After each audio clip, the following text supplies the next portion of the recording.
Dear students, आज हम unit biomolecule का एक टॉपिक करेंगे दैट इज एंजाइम। जो कि ये टॉपिक काफी ज्यादा इम्पोर्टेंट है और लेंथी भी है, तो हम इसे वन गो में नहीं पढ़ेंगे बट दो पार्ट में पढ़ेंगे और ट्राई करेंगे कि जो ऑब्जेक्टिव पॉइंट ऑफ व्यू से क्वेश्चन बन सकते हैं उनको डिस्कस किया जाए और कंपैरेटिवली इसको अच्छे से पढ़ा भी जाए। क्योंकि अगर मैं वन गो में ये टॉपिक बनाऊंगा वो काफी लेंथी हो जाएगा और 1 घंटे 1.5 घंटे की वीडियो में इतनी ज्यादा कंसंट्रेशन कोई बच्चा पे भी नहीं करेगा। तो बेटर है हम थोड़ा पढ़ें लेकिन बेटर तरीके से पढ़ें। तो चलिए शुरू करते हैं टॉपिक एंजाइम।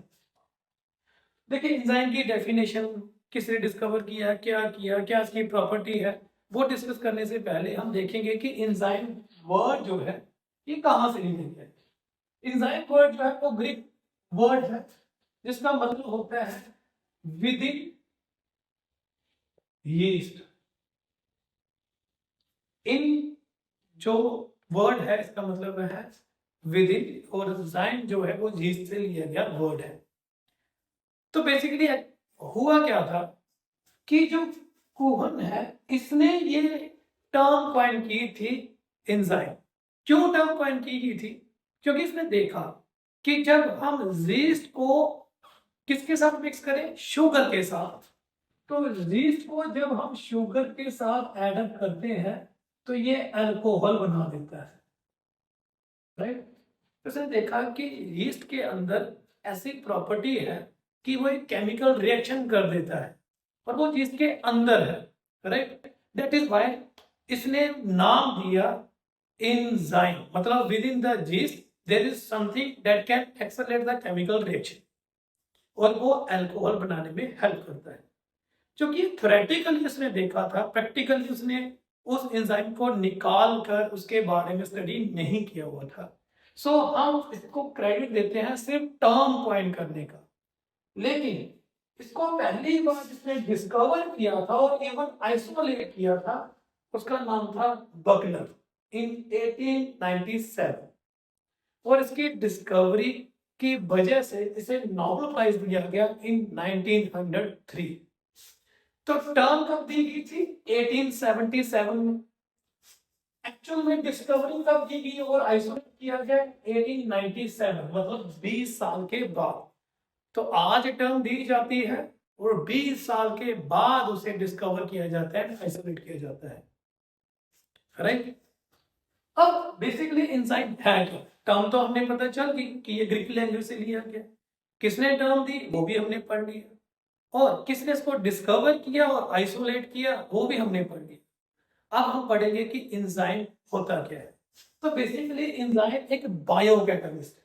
बायो का मतलब लिविंग ऑर्गेनिज्म और कैटलिस्ट का मतलब जो केमिकल रिएक्शन को एक्सेलरेट करे, राइट। तो एंजाइम केमिकल रिएक्शन को शुरू नहीं करता, ये केमिकल रिएक्शन को एक्सेलरेट करता है, but without itself undergoing any apparent change. तो ये खुद किसी चीज में नहीं करता, एनी अपरेंट चेंज में बोलूंगा, ठीक है।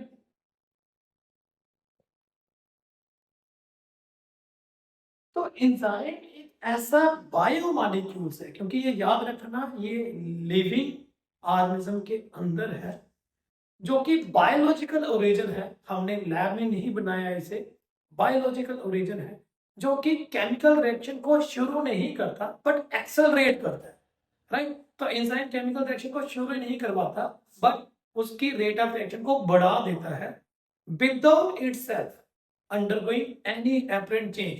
तो जब वो केमिकल रिएक्शन रिएक्टेंट को प्रोडक्ट में बदलता है तो वो खुद चेंज नहीं होता, सिर्फ केमिकल रिएक्शन करवाता है।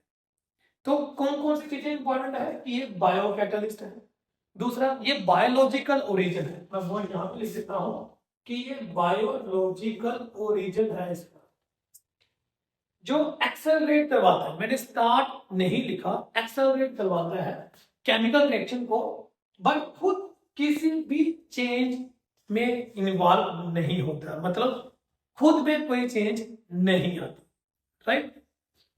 अब केमिकल नेचर की बात की जाए तो एंजाइम जो है 99.9% जितने एंजाइम हैं वो प्रोटीन के बने हैं। एक्सेप्शनली हमें पहली बार एक आरएनए दिखा जो कि एंजाइम की तरह फंक्शन कर रहा था, तो हमने उसे बोला ये राइबोजाइम। तो राइबोजाइम एक एक्सेप्शन है जो कि राइबोन्यूक्लिक एसिड का बना हुआ है but behave like an enzyme. Otherwise जितने भी एंजाइम हैं वो प्रोटीन के बने हुए हैं। ठीक है, तो केमिकल नेचर में हम क्या पढ़ते हैं कि एंजाइम जो है वो प्रोटीन के कंपोनेंट के बने हुए हैं। अब एंजाइम को हम दो कैटेगरी में मेजरली डिवाइड कर देते हैं। पहला है सिंपल एंजाइम, दूसरा है कंजुगेटेड एंजाइम। सिंपल एंजाइम वो वाला एंजाइम होता है जो प्योर टोटली प्रोटीन का बना होता है, जिसमें प्रोटीन के अलावा कोई और चीज होती ही नहीं, उसे हम प्रोटीन एंजाइम कहते हैं और वो सिंपल एंजाइम की कैटेगरी में आता है। लेकिन यहाँ पर कुछ ऐसे एंजाइम होते हैं जिसमें प्रोटीन कंपोनेंट के साथ साथ नॉन प्रोटीन कंपोनेंट भी लगा होता है और ऐसे एंजाइम को हम लोग कंजुगेट एंजाइम कहते हैं। तो इसमें प्रोटीन पार्ट होगा जिसे हम लोग अप्पो एंजाइम बोलते हैं, ठीक है, और एक नॉन प्रोटीन होगा जिसे हम कोफैक्टर कहते हैं। कोई टफ चीज नहीं है इसमें, एंजाइम तो बने ही प्रोटीन के साथ है, ये तो हमें पहले का पता है। अब कुछ ऐसे एंजाइम हैं जिनमें प्रोटीन के साथ साथ कुछ और भी प्रेजेंट है, तो हमने नाम क्या दे दिया, जो प्रोटीन वाला पार्ट है उसे अप्पो एंजाइम, और जो प्रोटीन का नहीं है अदर देन प्रोटीन का है, चाहे वो ऑर्गेनिक है इनऑर्गेनिक है, मीन्स प्रोटीन से उसे कोई लेना देना नहीं है, उसे हम क्या बोलेंगे, को फैक्टर बोलेंगे। अब जैसे मैंने अभी कहा कि को फैक्टर ऑर्गेनिक भी हो सकता है, इनऑर्गेनिक भी हो सकता है, वो कुछ भी हो सकता है। तो हम को फैक्टर को दो ब्रॉडर कैटेगरी में डिवाइड कर रहे हैं, एक ऑर्गेनिक और दूसरा इनऑर्गेनिक। ठीक है, ऑर्गेनिक मतलब जो ऑर्गेनिक कंपाउंड का बना होगा, इनऑर्गेनिक जो मेटल आयन वगैरह का बना होगा। तो ऑर्गेनिक कंपोनेंट में क्या आ जाएगा, या तो को एंजाइम आएगा या प्रोस्थेटिक ग्रुप आएगा। याद रखिए, चाहे को एंजाइम है चाहे प्रोस्थेटिक ग्रुप है, इन दोनों में से कोई भी होगा वो ऑर्गेनिक है। बड़े सारे बच्चे कंफ्यूज हो जाते हैं जब वहां पर क्वेश्चन आता है, चाहे वो नीट में आता है चाहे किसी और एग्जाम में आएगा, तो बच्चों की कंफ्यूजन क्या होती है, को फैक्टर क्या है, प्रोस्थेटिक ग्रुप क्या है, को एंजाइम क्या है, राइट। तो याद रखना, चाहे वो को एंजाइम बोल रहे हैं चाहे वो प्रोस्थेटिक ग्रुप बोल रहे हैं, ये दोनों है जो है वो को फैक्टर के अंडर ही आता है। तो ये अलग अलग कैटेगरी नहीं है, ब्रॉडर कैटेगरी है को फैक्टर। ठीक, को मतलब साथी, तो अप्पो एंजाइम का साथी। अब वो साथी कौन सा है, ऑर्गेनिक वाला है या इनऑर्गेनिक वाला है, तो ये उसके नाम दिए गए हैं। अगर तो ऑर्गेनिक में है तो वो आगे डिवाइड हो जाता है कि ऑर्गेनिक में कौन सा होगा, कोएंजाइम या प्रोस्थेटिक। कोएंजाइम वो वाला हिस्सा, लेट्स से ये नॉन प्रोटीन है और एंजाइम के साथ एक ऐसा नॉन प्रोटीन कंपोनेंट जो कि ऑर्गेनिक है और ये इजीली इससे अलग भी हो सकता है, ऐसे कंपोनेंट को हम लोग क्या बोलेंगे, को एंजाइम। तो याद रखिए, ये अगर एंजाइम है और इसके साथ एक ऐसा को फैक्टर है जो इजीली इससे दूर जा सकता है, तो हम ऐसे फैक्टर को बोलेंगे कि ये को एंजाइम है, राइट। को एंजाइम की क्वालिटी होती है कि इसे दो अप्पो एंजाइम चाहिए होते हैं, मतलब इसे प्रोटीन कंपोनेंट दो चाहिए होंगे, एक ये अप्पो एंजाइम है तो एक यहां पर अप्पो एंजाइम होगा, ताकि ये एक ग्रुप को यहां से दूसरे में ट्रांसफर कर सके। तो इसका मेन काम होता है ग्रुप को ट्रांसफर करना यहां से यहां की तरफ। तो क्या हमने पढ़ा अभी, जस्ट फिर से मैं बता देता हूं कि ऑर्गेनिक की दो कैटेगरी है, कोएंजाइम है एंड प्रोस्पेक्टिव ग्रुप है। कोएंजाइम जो है वो वाला हिस्सा जो कि नॉन प्रोटीन का है, मतलब ऑर्गेनिक है, नॉन प्रोटीन है बट इजिली सेपरेबल है।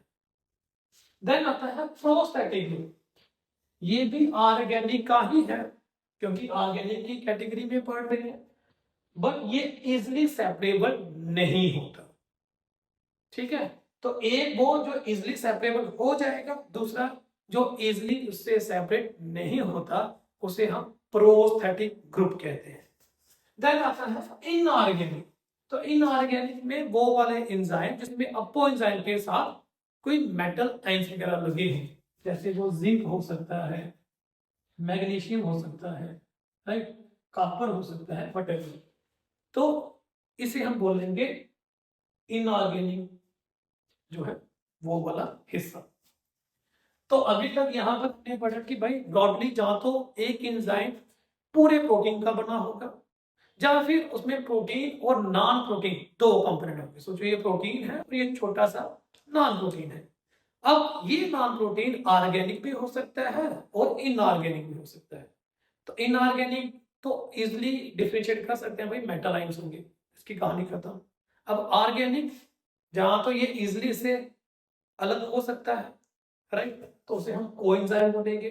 जहां ये इजिली इससे अलग नहीं हो सकता हम उसे प्रोस्थेटिक ग्रुप बोलेंगे, राइट। तो होपफुली यहां तक आपको इजिली अंडरस्टैंड हुआ होगा। हाँ, एक चीज जो है वो मैटर करती है, क्योंकि सिंपल एंजाइम सिर्फ प्रोटीन के बने हुए थे, लेकिन कंजुगेट जो एंजाइम है ये दो हिस्सों के बने होते हैं, प्रोटीन एंड नॉन प्रोटीन। ऐसा एंजाइम जो प्रोटीन और नॉन प्रोटीन दोनों का बना होता है उसे हम लोग बोलते हैं होलो एंजाइम।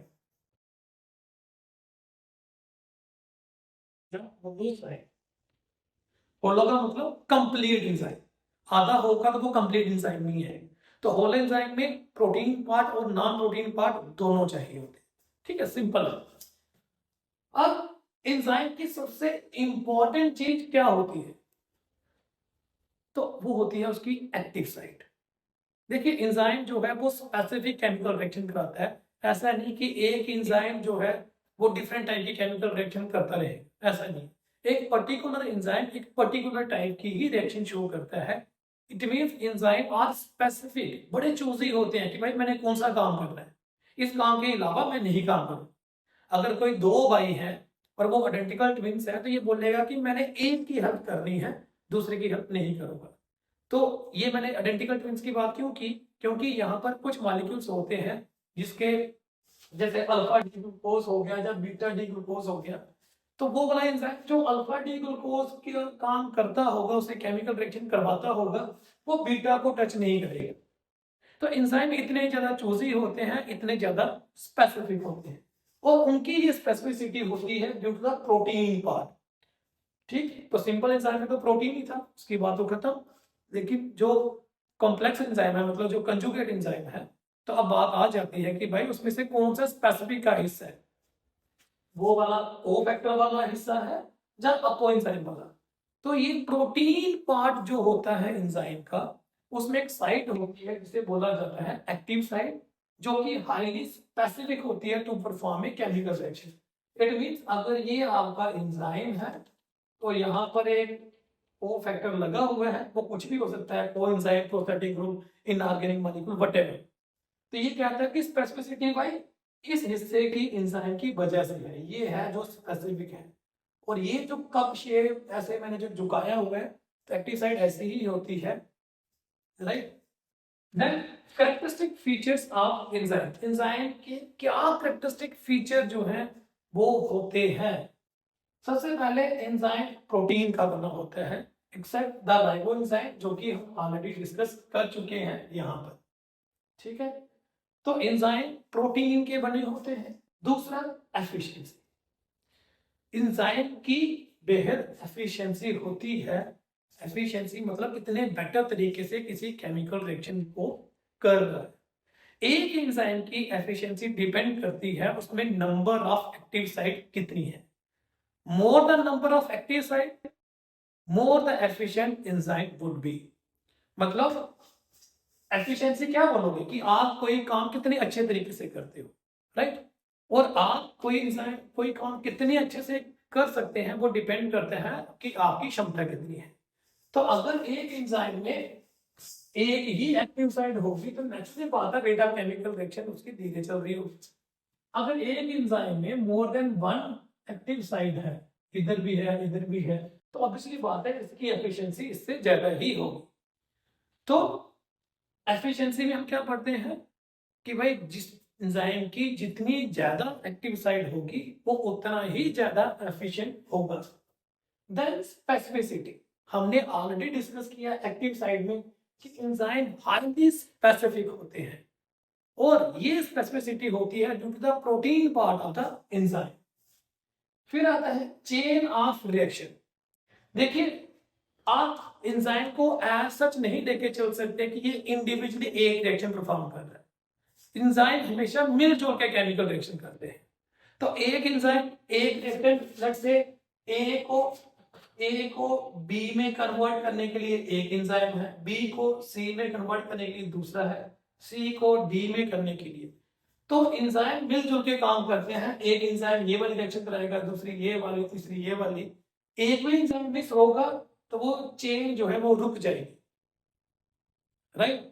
तो क्या इसका कैरेक्टरिस्टिक फीचर है कि एंजाइम जो है वो चेन ऑफ केमिकल रिएक्शन करवाते हैं। इट डजंट मीन कि एक एंजाइम ही सारी केमिकल रिएक्शन करवाता है, नहीं। इसका मतलब ये है कि बड़े सारे एंजाइम मिलके एक पर्टिकुलर प्रोडक्ट बनाते हैं, बट वो वन स्टेप प्रोडक्ट नहीं होता, वो मल्टीपल स्टेप प्रोडक्ट बनाने में अपनी पार्टिसिपेशन प्ले करते हैं। एंजाइम जो है वो कोलाइडल नेचर के होते हैं, ठीक है। मींस वो हाइड्रोफिलिक नेचर भी होल्ड करते हैं एज वेल एज हाइड्रोसोल। तो कोलाइडल नेचर होती है एक particular enzyme. Most of the जो एंजाइम है, मैंने बोला most, not all the enzyme, most of the enzyme है वो रिवर्सिबल रिएक्शन जो है उसमें पार्टिसिपेट करते हैं। रिवर्सिबल रिएक्शन का मतलब अगर ए को उसने बी में कन्वर्ट किया तो ये बी को ए में भी कन्वर्ट कर सकते हैं। बट ये याद रखिए, सारे एंजाइम रिवर्सिबल रिएक्शन नहीं करते, देयर आर सर्टेन एक्सेप्शंस। यहां पर एंजाइम सिर्फ वन साइडेड रिएक्शन ही बनाते हैं। देन टेम्परेचर सेंसिटिविटी, तो एंजाइम जो है ये एक्ट करते हैं एट ए पर्टिकुलर टेम्परेचर, ठीक है। टेम्परेचर बढ़ जाने से रेट ऑफ केमिकल रिएक्शन भी बढ़ती जाती है, और अगर काफी ज्यादा टेम्परेचर बढ़ जाएगा तो एंजाइम डीनेचुरल हो जाते हैं, खत्म हो जाते हैं। इसी तरीके से एक और इसकी फीचर था पीएच। तो टेम्परेचर जो है पर्टिकुलर पीएच के ऊपर रोल प्ले करता है। अगर वो पीएच में बदलाव आ जाए तो एंजाइम की केमिकल रिएक्शन में भी बदलाव आ जाता है। या तो धीरे धीरे बढ़ेगी और बाद में हैम्पर हो जाएगी, या फिर एकदम से हैम्पर हो जाएगी, वो परफॉर्म नहीं करेगा। तो ये कुछ यूनिक कैरेक्टरिस्टिक फीचर्स थे जो हमने एंजाइम के बारे में पढ़े। तो अभी तक हमने एंजाइम टर्म कहाँ से ली, किसने टर्म क्वाइन की, किसने इसकी डिस्कवरी की, किसको नोबेल प्राइज मिला हुआ है। एंजाइम प्रोटीन के बने होते हैं, उसकी एक्सेप्शन भी हमने पढ़ ली हुई है। फिर एंजाइम सिंपल होते हैं और कंजुगेट होते हैं। कंजुगेट में हमने को फैक्टर बोला, को फैक्टर की फर्दर टाइप बोली कि वो ऑर्गेनिक है और इनऑर्गेनिक है। अगर ऑर्गेनिक है तो को एंजाइम होगा जहां प्रोस्थेटिक ग्रुप। यहाँ टॉपिक खत्म करने के बाद हमने एक्टिव साइट के बारे में डिस्कस किया, क्योंकि उसके बिना आगे टॉपिक नहीं चलता।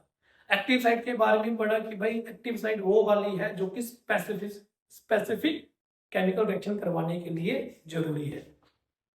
फिर हमने इसके कैरेक्टरिस्टिक फीचर्स के बारे में डिस्कस की कि ये प्रोटीनेशियस होते हैं, एफिशिएंसी इनकी काफी ज्यादा होती है, स्पेसिफिसिटी काफी अच्छी होती है इनकी, चेन रिएक्शन करते हैं, कोलाइडल नेचर है, रिवर्सिबिलिटी, टेम्परेचर और पीएच का इसके ऊपर इम्पैक्ट क्या होता है उसके बारे में डिस्कस किया। अब है एंजाइम कमीशन ऑफ इंडिया ने जो IUCN के थ्रू एंजाइम को हमने क्लासिफाई किया हुआ है into different categories. International union of conservation जो आपका IUCN बायोनोमल नॉमेनक्लेचर, तो इन्होंने ये इसे क्लासिफाई किया है इनटू 6 क्लासेस। वो है सबसे पहले ऑक्सीडो रिडक्टेज, नाम ही बता रहा है वो वाले एंजाइम जो ऑक्सीडेशन और रिडक्शन रिएक्शन करवाते हैं उसे ऑक्सीडो रिडक्टेज बोला जाता है। देन ट्रांसफेरेज, वो वाले एंजाइम जो एक ग्रुप को एक जगह से ट्रांसफर करके दूसरी जगह भेज देते हैं, उन एंजाइम को ट्रांसफेरेज एंजाइम कहा जाता है। तो पहला जो ऑक्सीडेशन और रिडक्शन करवाते हैं, दूसरा जो ग्रुप को ट्रांसफर करते हैं एक जगह से दूसरी जगह, तीसरा हाइड्रोलाइसिस, ठीक है, और चौथा लाइसिस। अब पांचवा आता है आइसोमेरेज। तो हाइड्रोलाइसिस का मतलब किसी की ब्रेक डाउन करना, वाटर मॉलिक्यूल का रिलीज होना। लाइसिस का मतलब ब्रेक डाउन तो होना, ठीक है, किसी कंपाउंड का, लेकिन उसमें वाटर मॉलिक्यूल रिलीज नहीं होगा। आइसोमरेज का मतलब कि रीअरेंजमेंट कर देना, लेट्स से ग्लूकोज 6 फास्फेट को कन्वर्ट कर देना इनटू फ्रुक्टोज 6 फास्फेट, ठीक है। तो ऐसे को हम लोग बोलते हैं आइसोमरेज। तो वो वाले एंजाइम जो उसकी कॉन्फ़िगरेशन को चेंज कर देते हैं, रीअरेंजमेंट करवा देते हैं, ऐसे एंजाइम को हम लोग आइसोमरेज कहते हैं। और लाइगेंस वो वाले हैं जो दो डिफरेंट को आपस में जोड़ते हैं, एक बॉन्डिंग बनाते हैं, राइट। तो ये जोड़ने वाला एंजाइम, इसे हम लाइगेज कहते हैं। तो ये थे कुछ एस्पेक्ट जो एंजाइम के हमने पढ़े। होपफुली आप इसे अच्छे से अंडरस्टैंड कर सके होंगे। फिर से थोड़ा सा आप देख सकते हैं कि हमने एंजाइम के बारे में पढ़ा हुआ है, उसकी टर्म, उसकी केमिकल नेचर जो है, एंजाइम की कैटेगरी की हुई है, फिर उसके कैरेक्टरिस्टिक फीचर, और फिर जो उसकी क्लासिफिकेशन है, इसके बारे में डिस्कस किया है। इसके बाद जो हम डिस्कस करेंगे वो होगा कि कौन कौन सी थीरीज दी हुई है कि एंजाइम कैसे केमिकल रिएक्शन करता है, राइट, और एक्टिवेशन एनर्जी का क्या पार्टिसिपेशन होती है, एंजाइम एक्सेलरेट कैसे कर देता है केमिकल रिएक्शन, उसके बारे में, और जो बचे हुए एस्पेक्ट होंगे वो हम डिस्कस करेंगे। तो आज का हमारा जो टॉपिक था वो यही था, जो कि हमने बड़े आराम से जो है वो समझाने की कोशिश की हुई है आपको। तो होपफुली आप इसे अच्छे तरीके से देखेंगे भी, समझने की कोशिश भी करेंगे, क्योंकि ये अटर मोस्ट इम्पोर्टेंस रखते हैं। खासकर ये जो हिस्सा है आपका एंजाइम की जो क्लासिफिकेशन बनी हुई है, इसके जो कैरेक्टरिस्टिक फीचर्स हैं, एक्टिव साइट का हिस्सा, क्लासिफिकेशन का हिस्सा, ये बेहद ज्यादा इंपॉर्टेंट है। और ऑलमोस्ट मैं कहूंगा कि इस बोर्ड में जो लिखा हुआ है, ये सारे के सारे एक अटर मोस्ट वैल्यू होल्ड करते हैं। तो बच्चे, मैं एक्सपेक्ट करूंगा कि आप इसे नोटबुक में नोट करके रखिएगा, बिकॉज ये काफी ज्यादा इंपॉर्टेंट है। तो लेट्स सी, हम नेक्स्ट टॉपिक जो है जब बनाएंगे आप उसे भी ध्यान से समझिएगा। टिल देन, थैंक यू बच्चे।